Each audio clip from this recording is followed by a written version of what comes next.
உலக அளவில் ஆண்டுதோறும் அதிக பொறியாளர்கள் எந்த நாட்டிலிருந்து உருவாகிறார்கள் தெரியுமா?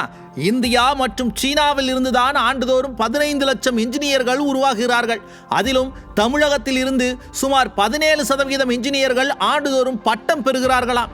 இது தமிழகத்தின் கல்வி வளர்ச்சியில் எவ்வளவு பெரிய மைல்கல்! இதற்கு காரணம் கருணாநிதிதான் என கூச்சமே இல்லாமல் திமுகவினர் மொய்யெழுத பார்ப்பார்கள். ஸ்டிக்கர் ஒட்டியே பழக்கப்பட்ட கூட்டம் அது. ஆனால் உண்மை என்ன என நாம் எப்படி இந்த இலக்கை எட்டினோம் என்பதை பற்றியும் தெரிந்து கொள்ள வேண்டும். இன்று இந்த இலக்கை நாம் எட்ட காரணமே புரட்சி தலைவர்தான். அவர்தான் இதற்கு அடித்தளமிட்டார். பள்ளி கல்வியில் இடைநிற்றலை குறைக்க +1 +2 முறையை அறிமுகப்படுத்தினார் புரட்சி தலைவர் எம்ஜிஆர் அவர்கள். இன்றைக்கு பொறியியல் கல்லூரிகளுக்கெல்லாம் தலைமையாக இருக்கும் அண்ணா பல்கலைக்கழகத்தை கட்டி எழுப்பியதும் புரட்சி தலைவர்தான்.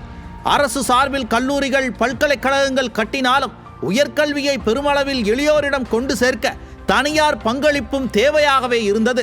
அன்றைய சூழலில் தனியாருக்கு கல்லூரி தொடங்க அனுமதி கொடுத்த புரட்சி தலைவர் தனியார் கட்டும் ஒவ்வொரு கல்லூரியிலும் 50% இடங்களை அரசு நிரப்பும் என நிபந்தனையை விதித்தார். இந்திய அளவில் உயர்கல்வியில் பெரும் பாய்ச்சலை உருவாக்க புரட்சி தலைவரின் இந்த முடிவே காரணமாக இருந்தது. கல்லூரியை உருவாக்கிவிட்டோம், இடங்களை உருவாக்கிவிட்டோம், மாணவர்களை எப்படி சேர்ப்பது? ஏழை எளிய மாணவர்களுக்கு எட்டாக்கனியாக இருந்த பொறியியல் படிப்பை எப்படி கொண்டு போய் சேர்ப்பது? முதல் தலைமுறை பட்டதாரியை உருவாக்குவது எவ்வளவு கடினமான காரியம் தெரியுமா? அங்குதான் புரட்சி தலைவரின் வழிவந்த புரட்சி தலைவி ஒரு பெஞ்ச் மார்க் செட் செய்தார். இந்தியாவில் வேறு எங்கும் இல்லாத 69% இடஒதுக்கீட்டை உருவாக்கி அதற்கு சட்ட பாதுகாப்பும் கொடுத்தார்.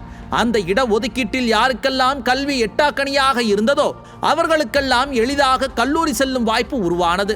முதல் தலைமுறை பட்டதாரிகள் தமிழகத்தில் உருவாக தொடங்கினர். மடிக்கணினி கொடுத்ததும் சைக்கிள் கொடுத்ததும் வாக்குக்காக செய்த திட்டங்கள் இல்லை.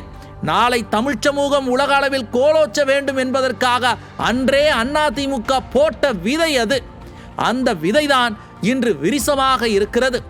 இன்று உலக அளவில் ஆண்டுதோறும் 17% பொறியாளர்களை தமிழகம் உருவாக்குகிறது என்றால் இது அன்றே அதற்கான முயற்சியை செய்த புரட்சி தலைவரின் சாதனைதான். இதுபோன்று ஒவ்வொரு துறையிலும் உலக அளவில் வெல்ல வேண்டும் என்றால் வெறும் உரலில் உலக்கையை குத்தும் திமுகவை தூக்கி எறிந்துவிட்டு மீண்டும் மீண்டும் அதிமுகவின் தலைமையை ஏற்பதே வழி. மக்களை காப்போம், தமிழகத்தை மீட்போம்.